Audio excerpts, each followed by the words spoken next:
불교의 수많은 가르침 중에서 행행본처요 지지발처라라고 하는 말이 있습니다.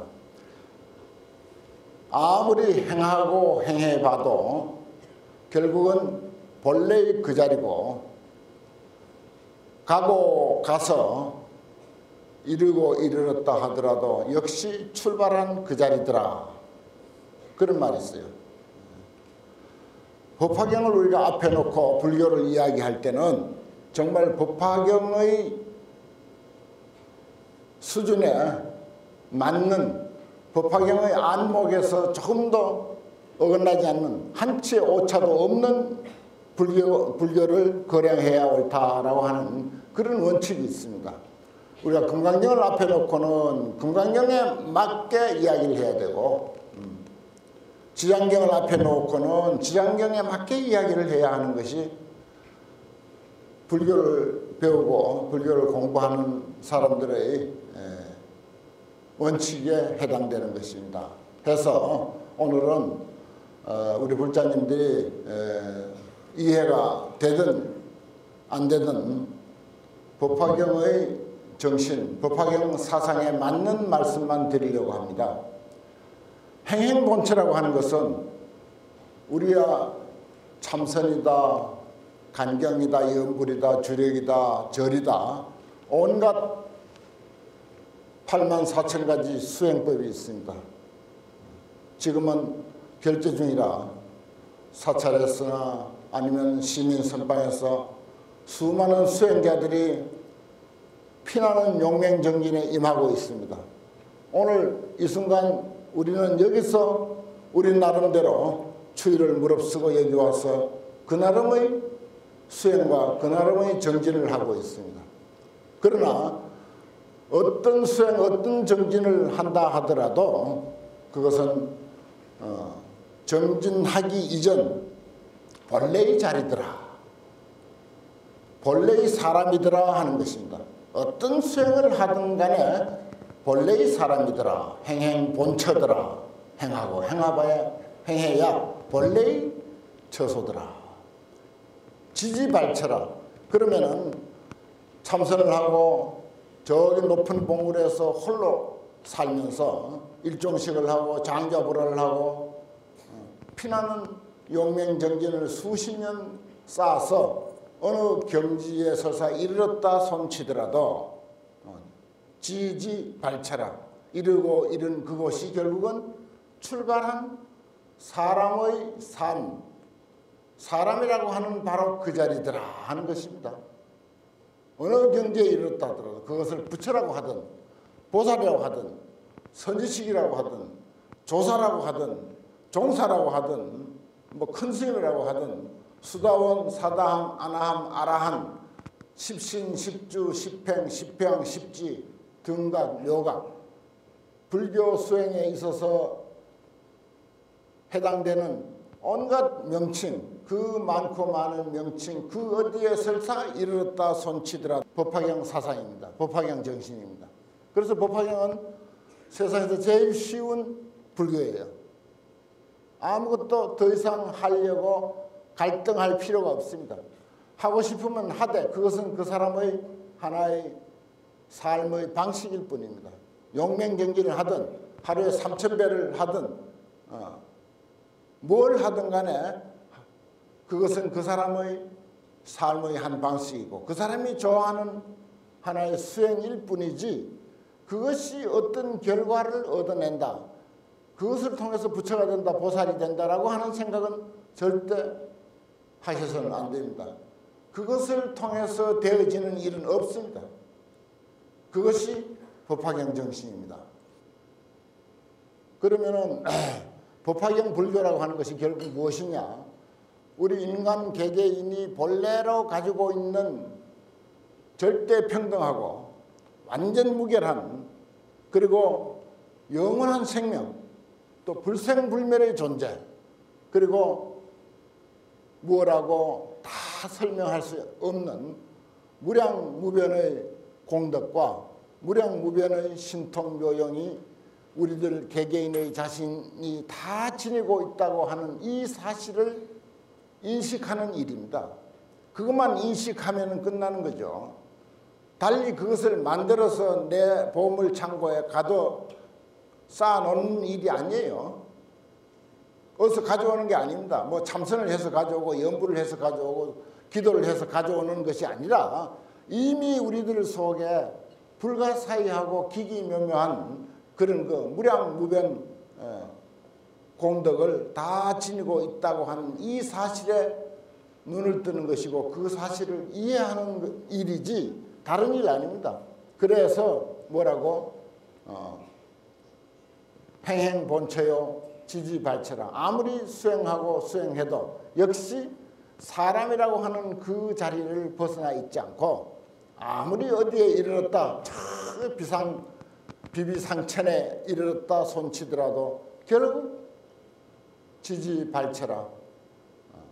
본래 출발한 사람의 본성 그 자리다라고 하는 것입니다. 그러니까 사람의 존재가 그만치 위대하고 미묘불가사의한데 거기에 대한 인식을 우리가 제대로 못하고 있는 거죠. 그러면 부처님께서 법화경을 통해서 우리들에게 그것을 인식시키기 위한 것입니다. 그것을 이해시키자고 이런저런 가르침을 펼친 것이 법화경이에요. 결국은 법화경은 다른 표현으로 하면은 인간이 본래로 지금 흑인이든 백인이든 유식하든 무식하든 남자든 여자든 늙었든 젊었든 성이든 속인이든 아무 관계없이 아니 불교인이든 기독교인이든 불교를 비방하는 어떤 그런 악독한 그런 마구니가 됐든 간에 그 사람도 역시 부처님과 조금도 다를 바 없는 완전 무결한 존재다라고 이렇게 가르치는 것이 법화경입니다. 선악은 문제가 아니에요. 무슨 일을 하든 일을 할 줄 아는 그 능력과 그 사실이 중요하다는 것입니다. 그래서 육조 스님께서 뭐라고? 불사선 불사 첫 법문이에요. 당신 깨달아서 처음으로 한 법문이 그거야. 선도 생각하지 말고 악도 생각하지 마라. 불교의 진정한 의미는 선에 있지도 않고 악에 있지도 않다. 권선징악이 불교가 아니다. 선을 하든 악을 하든 그 할 줄 아는 그 본래 면목 그것이 진짜 불교다. 거기에 눈을 떠야 된다 하는 그런 이야기입니다. 법화경이 바로 그런 육조 스님의 위대한 정신과 딱 맞아떨어지는 거예요. 그래서 무슨 선한 일을 해야 보살이고 부처고 그게 아니고 악한 일을 하면은 몹쓸 중생이고 죄업 많은 중생이다라고 내치는 그런 것이 아닙니다. 그게 이제 법화경의 특별한 그 가르침이에요. 그리고 법화경은 흔히 들어보셨겠지만 회삼귀일이라고 그렇게 이야기합니다. 삼은 우리들 인간이 살아가는 각양각색의 삶의 모습을 삼이라 그렇게 이야기를 합니다. 거기서는 흔히 뭐 성문영각 보살 이런 표현을 하지만은 별의별 수준의 정신 상태를 가지고 별별 형태의 삶을 살아가고 있습니다. 여기에 우리가 조계사의 법회일이라서 왔습니다. 이렇게 수백 명이 오셨지만은 각각 온 목적은 다 다릅니다. 다 달라요. 별의별 목적이 다 있습니다. 그것을 일러서 삼이라 이렇게 하는 거예요. 삼은 이건 영원히 어떻게 해볼 수 없는 그런 숫자입니다. 차별을 대표로 이야기할 때 삼이라고 그래요. 온갖 차별 현상을 삼이라고 표현합니다. 그런 차별 현상의 모든 사람들의 삶을 귀일이라 하나의 삶으로 귀결시킨다 이 뜻이에요. 별의별 차별된 불평등한 삶을 모아가지고 하나의 삶은 뭐냐? 부처의 삶이다.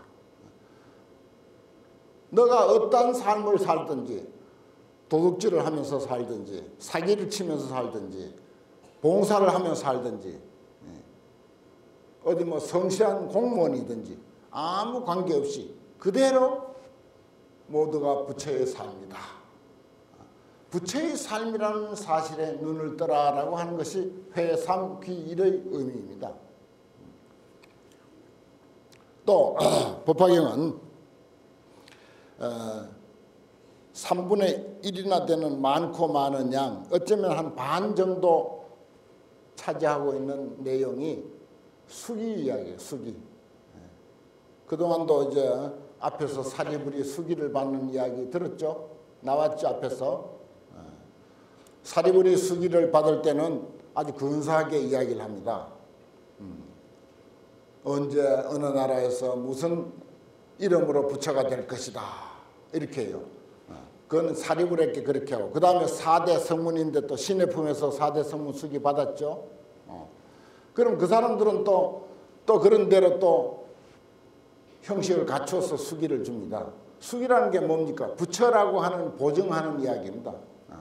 뭐 언제 부처가 될 것이다 라고 말은 그렇게 되어 있지만은 그대로 부처다라고 하는 뜻입니다. 그대로 부처라고 하는 뜻.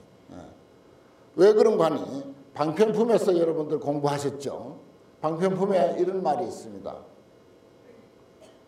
부처님 앞에 와서 절을 한번 하거나, 아니면 절을 안 하면 손을 한번 번쩍 들거나, 아니면 나무불하고 부처님을 한번 찬탄을 하거나, 하다못해 어린아이들이 저 모래사장에서 모래를 뭉쳐가지고 불탑이라고 장난을 치거나, 또 망상 버글버글 끓는 마음으로 산란심으로 그렇게 돼 있어요. 법화경에 보면은 망상 부글부글 끓는 탐진치 삼독과 온갖 중상모략이나 일삼고 하는 그런 생각, 어떻게 하면 여기에 법당에 내가 챙겨갈 것이 없나, 이런 마음을 가지고 법당에 와가지고라도 고개 한번 탁 숙이면은 그것으로서 개이 성불더라, 다 이미 성불해 마쳤다라고 되어 있어요.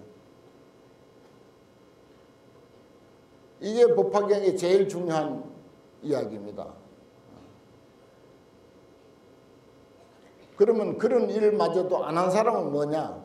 안 해도 상관없어요. 안 해도 상관없는데 굳이 표현을 하자니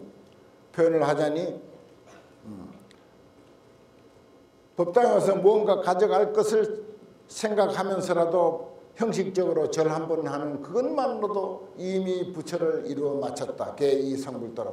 방편품에 그런 말이 있습니다. 방편품은 법화경의 안목이죠. 방편품과 열애수량품이 법화경의 안목입니다. 그런 말이 있습니다. 이걸 어떻게 받아들여야 돼요? 그러면 여러분들은, 이 자리에 온 우리들은 성불 수억만 번 하고도 남았죠. 최소한도 그런 생각으로 오시진 않았잖아요. 부처님들 버릇없이 손 번쩍 들지는 않잖아요. 최소한도 삼배하고 참불가 부르고 염불하고 절하고 기도하고 온갖 좋다는 거 다 해요. 그러면 여러분들은 법화경에 근거해서 보면은 부처가 수억만 번도 더 되고 남았어. 이제 도로 돌려받아야 돼, 한 거. 부처님께 한 거 도로 돌려받아도 다 받고도 여전히 부처야. 아무 손색이 없습니다. 전혀 이렇게 가르치는 것이 법화경입니다. 법화경은 참 위대한 경전이에요. 우리들의 보시 못해서 안달하고 내가 보시를 해야 되는데 이 돈은 없고 또 내가 열심히 절이라도 한 번이라도 더 해야 되고 염불 한마디라도 더 해야 되고 경전 한 구절이라도 더 알아야 되고 절에 한 번이라도 더 가야 이게 뭐가 될 텐데 하면서 얼마나 마음속으로 갈등합니까? 전혀 갈등할 필요 없습니다. 그런 갈등한 마음을 전부 놓아버리게 하는 거예요. 집에서 손 한 번 번쩍만 들어도 끝나요. 이렇게 가르치는 것이 법화경입니다. 이게 진짜 불교예요. 그래서 내가 법화경을 번역하면서 이것이 불교다 그렇습니다. 법화경. 이것이 불교다. 법화경이야말로 진짜 불교입니다. 그 외에는 전부 방편설입니다. 대개가 방편불교예요. 거품불교입니다. 법화경은 이와 같이 위대하기 때문에 그거 뭐 복 못 지어가지고 절 못 해가지고 염불 못 해가지고 경전 몰라가지고 안달하고 조마조마하고 조바심하고 갈등하고 전혀 필요 없습니다. 전혀 그거 할 필요 없어요. 그렇게 갈등하지 마세요. 하고 싶으면 하세요. 하는 것은 상관없어요. 그건 그 사람의 삶이니까. 하루에 경을 뭐 수백 권을 읽든지 쓰든지 그것은 그 사람이 좋아서 하는 삶이야. 그렇다고 그것 때문에 뭐가 어떻게 된다라고 생각하지 마세요. 되기 위해서 하는 게 아니에요. 그게. 그냥 그게 좋아서 하는 거야. 저기서 지금 용맹정진하고 있는 수많은 사람들 그게 그 삶이 좋아서 하는 것입니다. 지독한 정진을 하고 있죠. 그 지독한 정진을 그 사람은 그게 좋아서 하는 거야. 그러나 그 정진을 통해서 꼭 무엇이 얻어진다라고 이렇게 생각하면 그건 오산이야. 법화경에는 손 한 번만 번쩍 들어도 어린아이들이 모래를 뭉친다고 오줌을 싸가지고 모래를 뭉쳐가지고 부처님 탑이다라고 이렇게 장난을 쳐도 그것으로서 개이성불도 다 이미 불도를 이루어 마쳤느니라. 얼마나 편합니까? 얼마나 쉽습니까? 불교가.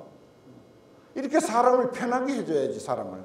불교가 사람을 조바심 나게 하고 힘들게 하고 갈등 생기게 하고 뭐 참여를 해야 되는데 죄업이 많아서 그건 전부 방편불교에서 하는 이야기입니다. 결코 죄업 많은 중생이 아닙니다. 완전 무결한 부처님이에요. 부처님이 아니고야 어찌 고개를 끄덕거릴 수 있습니까? 이 부처님이 언제 고개 끄덕거릴 줄 압니까? 세상에서 제일 훌륭한 부처님, 석굴한 부처님 고개 끄덕거릴 줄 몰라요. 오늘같이 이렇게 추운 날 추운 줄 몰라. 근데 여러분들은 참 잘도 알아. 이게 신기한 신통 아닙니까? 정말 신통 아니에요. 무한한 능력이에요. 이 법화경은 바로 그 점을 일깨워주는 가르침입니다. 참 법화경 훌륭한 경전이에요. 불자가 돼서 법화경 공부 한 번도 못했다면은 그건 아직 불자가 아니야. 왜냐? 법화경에서만이 사람이 그대로 부처라고 하는 사실을 인정받을 수 있기 때문에 법화경만이 사람이 그대로 조금도 부족함이 없는 부처라고 하는 사실을 인정받을 수 있는 길이 이 속에 있기 때문에 그래서 법화경 법회 안 온 사람은 불자가 아니다라고 내가 이렇게 말할 수 있는 이유가 바로 거기에 있습니다. 그게 법화경에서 반 이상 차지하고 있는 부처님으로 보정하는 수기예요. 그래서 500제자 그냥 수기품이 있고 500제자 수기품이 있고 유학, 무학, 임기품 별별 그 수기의 이야기가 법화경에는 많이 있습니다. 그래서 사리불이나 뭐 4대 성문 같은 이들은 무슨 구체적으로 그 국토 그 부처가 됐을 때 이름 정법 주세, 상법 주세 이것이 이제 낱낱이 명기가 되지만은 저 뒤에 가면 500명을 못 올 때기 같이 수기를 줘버려요. 그리고 이름도 똑같이 불명을 똑같이 줘버려요. 여기 아무리 저 사람 숫자가 많아도 주지스님이 불명 똑같이 이름 그 저기 주면서 보살게 설하지를 못합니다. 그래 줬다가 야단나지. 그렇게 하지도 않고 그런데 법화경에서는 500명을 똑같은 이름으로 수기를 줘버려. 나중에는 2000명을 똑같은 이름으로 수기 줘버려. 그게 무슨 뜻이냐. 그것은 다 형식적인 것이고 그런 형식을 거치지 않더라도 고스란히 부처다. 전혀 손색 없는 부처다 하는 본래로 부처다라고 하는 그런 의미입니다. 그게 아니고는 이게 설명할 길이 없어요. 해석할 길이 없습니다. 그리고 뒤에 가면 이제 상불경 보살품이라고 이제 나오죠. 상불경 보살. 그게 이제 다른 말로 하면 상경불이야. 상경. 항상 사람들을 공경하고 거기는 이제 항상 사람들을 가벼이 여기지 않는다. 그래서 상불경 보살이라고 하는 보살이 있는데 보살 비구야. 근데 이 사람은 참선도 안 해. 경도 안 읽어. 연불도 안 해. 절도 안 해. 목탁도 못 쳐. 아무것도 기존의 우리 신도님들이나 스님들이 할 줄 아는 건 아무것도 할 줄 몰라 이 사람은. 또 하지도 안 해. 그런데 이 사람은 딱 한 가지 하는 게 있어. 만나는 사람들마다 예배를 참 하면서 당신은 부처님이십니다. 이렇게 정말 마음을 담아서 당신은 부처님이십니다라고 이렇게 예배를 하는 거예요. 그러면 어떤 사람들은 너같이 그렇게 엉터리로 숙여주는 건 난 안 받는다 하면서 몽둥이로 때리기도 하고 도망가면 돌을 던져서 때리기도 하고 그럼 또 저만치 또 도망가서 그래도 당신은 부처님이십니다 라고 이렇게 예배를 하는 그런 이야기가 법화경에 있습니다. 상불경 보살품이라고.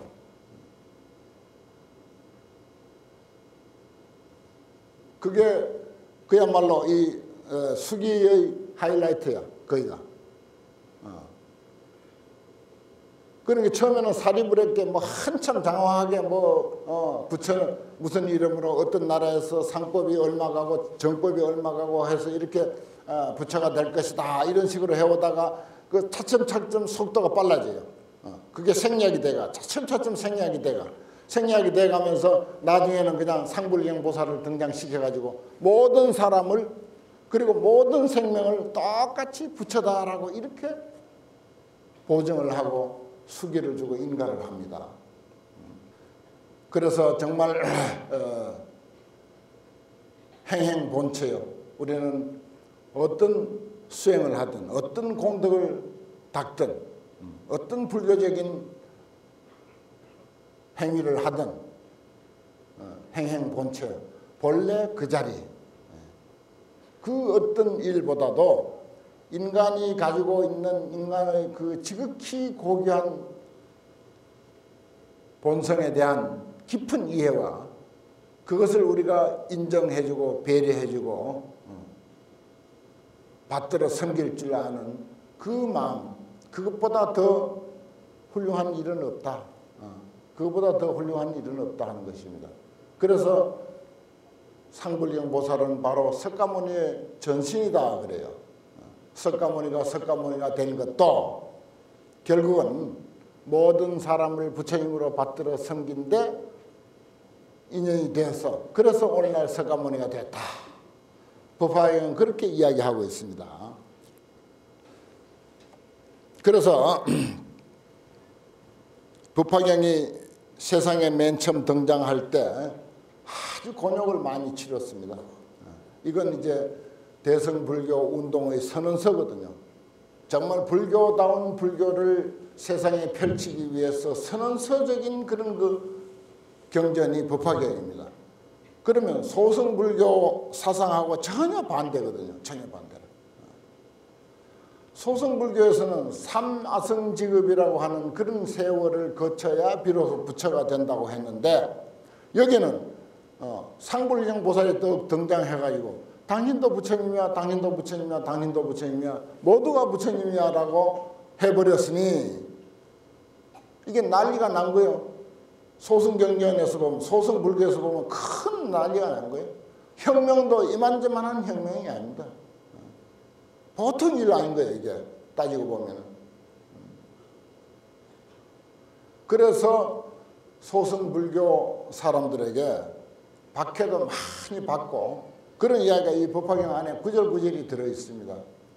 박해도 많이 받고 힘들었던 그런 내용들. 그래서 열반경에서는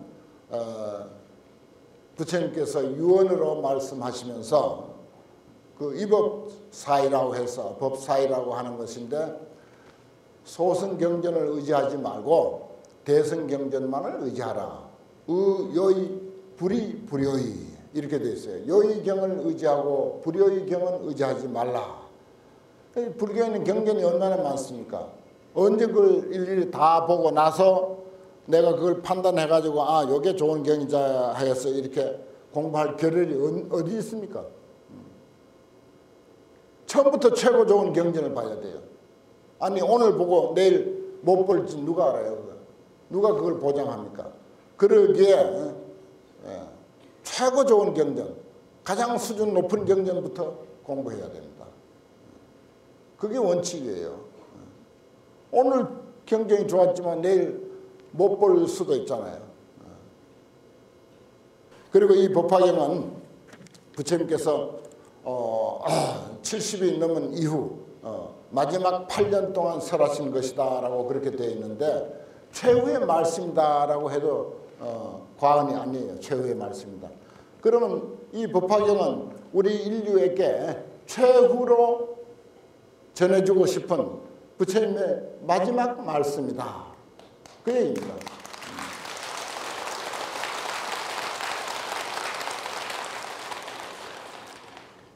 최후로 일러주고 싶은 부처님의 마지막 말씀. 그 한마디는 당신은 부처님이야. 바로 그겁니다. 그 말씀을 우리에게 일려주고 싶어 한 거예요. 법화경을 처음 정리하면은 당신도 그대로 부처님이야 라고 하는 이 말씀을 부처님은 눈을 감으시면서 최후로 일러주고 싶었던 것입니다. 이 말이 이해가 안 돼서 아까 소승불교 이야기도 했지만은 저 앞에서 5,000명이 자리를 박차고 일어났다 들었죠? 앞에 나왔습니다. 아니 내가 여기서 시원찮은 법문을 하는데 한 사람만 나가도 기분 나쁜데 부처님이 법문을 하는데 5,000명이 자리를 박차고 일어나서 나갔어. 그 보십시오. 법화경을 얼마나 받아들이기 어렵습니까? 그 사람들은 상당한 불교 수준에 있는 사람들이다라고 되어 있어요. 불교 역사상에 그게 경전이든 뭐가 됐든 간에 이런 역사는 처음입니다. 법화경에만 있는 이야기예요. 아니 5,000명이 부처님 법문하는데 자리를 박차고 일어나서 나가버리다니. 그게 있을 수 있는 일이요.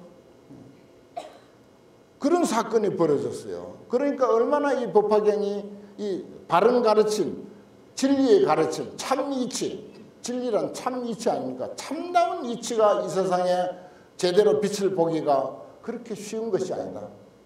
이 사람들이 너무 어리석어서 뭐 사사하고 요상한 거 거기에 홀딱 반해. 그런 데는 귀가 솔깃한 거야. 요상한 거.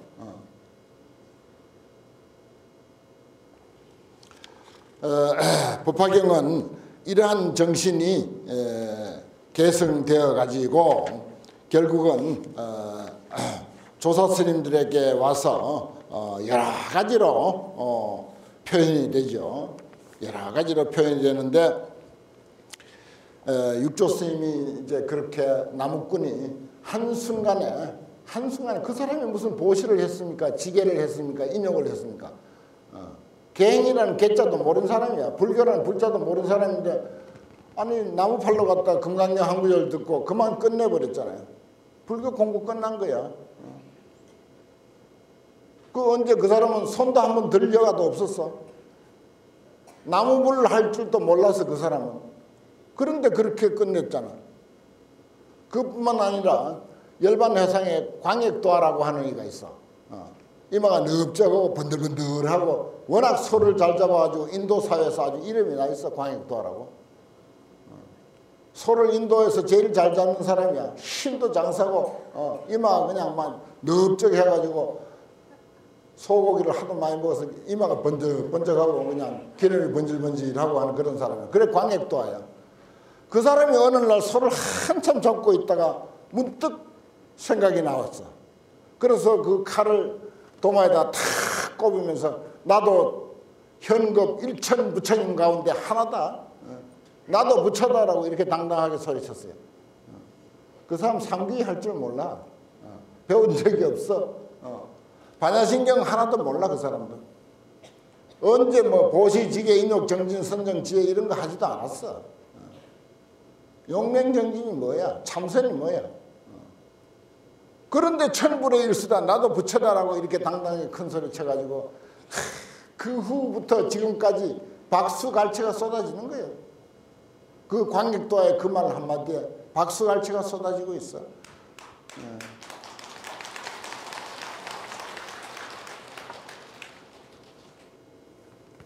그전에 마조 도일 스님이라고 큰 스님이 있었는데 그 밑에 대주 스님이라는 이가 있어가지고 또 찾아가서 인사를 하니까 니 여기 뭐하러 왔나 그랬어요. 아니 불법을 배우러 왔지 뭐하러 오긴 뭐하러 왔겠습니까. 그래. 내인데는 여기 불법 없다. 너인데 어마어마한 보물 창고가 있는데 그것을 왜 관리도 안 하고 나인데 와서 여기에 뭘 찾으려고 하는가 그렇게 했어요. 그러니까 대주 스님이 있다가 스님 나의 보물 창고가 무엇입니까? 깜짝 놀래가지고 자기는 보물 창고 가진 적이 없어. 기껏해야 걸망에 헌 옷까지 몇 개 들어있을 정도야. 근데 나의 보물 창고가 어디 있습니까? 무엇입니까? 이렇게 물으니까 지금 너가 나에게 불법을 알고 싶어서 왔노라라고 말할 줄 아는 바로 그것이야. 이렇게 말했어요. 내가 말하고 여러분들이 귀를 쫑긋해서 듣고 또 쳐다보고 하는 이 사실, 이 능력, 이것이 바로 어마어마한 보물 창고입니다. 이것이 바로 부처의 능력입니다. 그것이 선행이 됐든 악행이 됐든 법화경에서는 선악 가지고 이야기 안 해요. 육조 스님도 선악 가지고 이야기 안 해. 바로 그 능력이에요. 그래서 내가 말씀드렸듯이 법당의 부처님은 아무리 잘 꾸며놓고 아무리 조각을 잘 해놨어도 고개 끄덕거릴 줄 모른다잖아요. 사실이잖아. 그 고개 끄덕거릴 줄 아는 그 속에 기가 막힌 불가사의한 능력이 들어있습니다. 그것 외에 달리 우리가 무엇을 소중하다고 무엇이 위대하다고 무엇을 받들어 섬겨야 할 게 따로 있겠습니까? 이게 법화경 불교입니다. 그런 내용들을 법화경에서는 끊임없이 이야기를 하고 있습니다. 오늘 공부 이제 제대로 이제 본론에 들어가야 되는데 약처유품입니다. 약처유품. 약처유품 조금만 언급하고 끝내겠습니다. 약처유품에는 이제 모든 존재의 차별을 깨뜨리신 법왕이 이 세상에 출현했다. 그랬어요. 그래서 중생들의 욕망을 따라 여러 가지 법을 설하시니라. 개성 천마디에 이제 그래 되어 있습니다. 모든 사람들의 차별을 깨뜨렸다. 지금까지 내가 이야기한 내용 그대로입니다. 그 사람이 무엇을 하든 참선을 하든 계행을 잘 지키든 어디에서 어떤 모습으로 어떻게 살아가든 아무 관계없이 그것을 모두 깨뜨린 부처님 이렇게 되어 있어요. 법화경 부처님은 그것을 전부 깨뜨린 부처님입니다. 평등해요. 절대 평등합니다. 부처와 중생이 평등하고 범부와 성인이 평등하고 남자와 여자가 평등하고 흑인과 백인이 평등하고 노와 사가 평등하고 종과 상전이 평등하고 일체가 다 평등한 것을 보았고 그 본 것을 그대로 남김없이 아무 방편이라는 거품 싹 빼버리고 정난하게 드러내 준 것이 바로 법화경입니다. 그래서 이 법화경은 약처유품에서도 그렇게 가르치고 있습니다. 약처유품에서 꼭 이제 우리가 생각해야 할 것은 부처님의 법을 이렇게 이야기하고 있습니다. 가섭이와 마땅히 알라 비유하면 큰 구름이 이 세간에 일어나서 모든 세계를 두루 덮어서 지혜의 구름이 비를 머금고 번갯불을 번쩍이며 우레 소리는 멀리까지 진동하여 여러 사람들을 기쁘게 하느니라. 햇빛을 가리워서 땅은 서늘하여지고 뭉게 구름은 드리워서 두 손으로 잡을 듯하니라. 골고루 내리는 단비는 사방으로 다 같이 내리니라. 한량없이 내려 부어서 온 국토를 흡족하게 적시니 산과 내 험한 골짜기까지 깊은 데서 나서 자라는 초목과 숲과 여러 가지 약초와 크고 작은 나무들과 온갖 곡식의 싹들과 사탕무, 고구마, 포도들까지 비를 적시어 줌을 받아 풍족하게 모두 자라나니라. 가물든 땅이 고루 젖어 약초와 나무가 함께 무성하니 저 구름에서 내리는 한결같은 비를 맞아 풀과 나무와 숲풀들이 분수에 따라 젖어드느니라. 그렇습니다. 법화경이 문학적으로도 아주 훌륭한 경전이다라고 하는 근거는 바로 약초유품의 이 구절 때문입니다. 법화경을 문학적으로 아주 뛰어난 경전이라고 그렇게 문학가들은 평해요. 근데 이 대목이요. 근데 그 말 속에 뭐야? 저 인도의 그 드넓은 평원에 구름이 확 이래가지고 인도에서 구름이 일면 말도 못해요. 컴컴하게 입니다. 그래가지고 비가 내려 쏟아붓는데 이루 말할 수 없이 쏟아붓거든요. 그러면 그동안 이제 가물었던 그 땅에 비가 축축 젖고 온갖 풀들이 전부 비를 흠뻑 젖고는 싹 이렇게 자라는 그런 풍경을 그냥 그려놨어요. 이게 무슨 이야기야? 우리는 부처님이 이 불교라고 하는 이런 큰 구름을 일으켜가지고 땅에다가 이 불법이라고 하는 이 법을 무한정 쏟아붓는데 무한정 쏟아붓고 있는데 우리는 취향 따라서 욕심 따라서 성격 따라서 자기의 수준 따라서 자기의 지식 따라서 자기의 지금 뭐가 필요한지 그 필요에 따라서 모두 불법을 받아들인다. 이렇게 표현하고 있어요. 약초유품 이게 참 대단한 것입니다. 아주 멋져요. 정말 문학적으로 그동안의 불교를 이렇게 문학적으로 가뭄에 이거 여름에 하면 참 건사하겠네. 가물 때 비가 확 뿌려가지고 우리들 중생들 마음을 전부 윤택하게 한다. 부처님의 가르침을 통해서 불교를 통해서 우리들의 메말라 있는 마음을 아주 촉촉하게 적셔주고 윤택하게 해주는 것이 바로 우리 불교가 이 땅에 기여하는 바다 이 뜻입니다. 불교가 이 세상에 기여하는 바가 바로 가물 때 비가 내려가지고 온 산천초목을 전부 촉촉하게 적셔서 마음껏 자라고 마음껏 꽃피우게 하는 것이다. 그래서 거기서 이제 사람들의 차별이 있듯이 거기도 이제 초와 목이 풀과 나무가 차별이 있다 해서 삼초이목 그래요. 삼초이목 세 가지 풀과 두 가지 나무 그 다섯 종류를 이야기하는데 뭐 어디 사람들의 근기와 취향과 그 욕심이 어디 다섯 종류뿐이겠습니까? 별의별 취향과 별의별 욕심과 별의별 바램과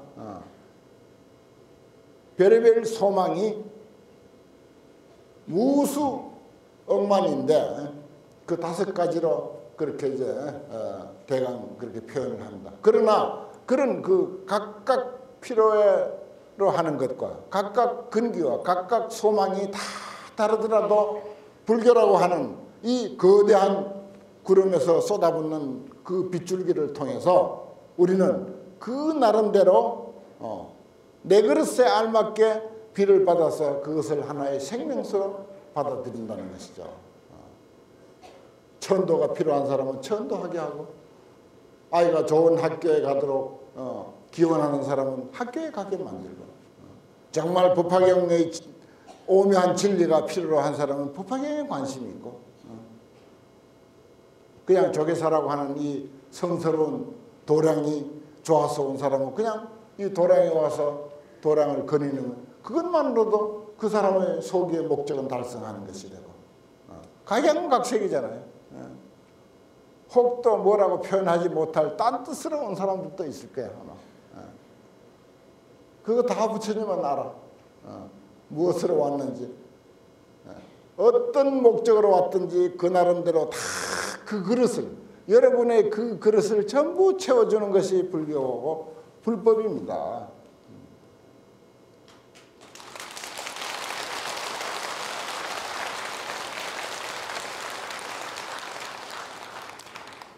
이것이 오늘 저에게 해당된 약초유품의 주된 내용입니다. 마치 약초유품은 짧고 뜻이 간단해. 이렇게 간단해. 그렇기 때문에 법화경의 전반적인 대의를 법화경의 대의를 마음껏 여러분들에게 소개해 드릴 수 있게 돼서 품을 아주 선택을 잘했다는 그런 생각도 합니다. 반편품 같은 걸 펼쳐놓으면은 법화경 전체 대의 이야기할 겨를이 없어요. 워낙 그건 장황하고 복잡하고 그렇습니다. 그러니까 조계사는 왜 조계사인가?